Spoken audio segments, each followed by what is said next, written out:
How to find and save trending audio on Instagram. So first of all, launch Instagram. Then go ahead and tap on your profile at the bottom right. Once you come to your profile, if you have created your professional account, on your profile you'll see Professional Dashboard. Tap on it. From here, scroll down below and under Tips and Resources, you'll see Trending Audio. Tap on it. From here, you'll see a list of trending audios. You can scroll down below to find various trending audios.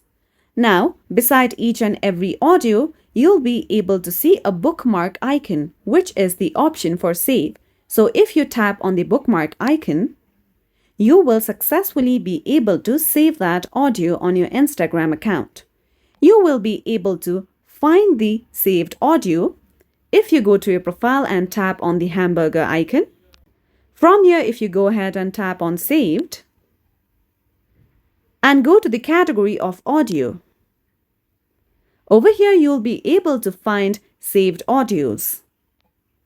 So that's all for today's video, and at last, don't forget to subscribe to our YouTube channel.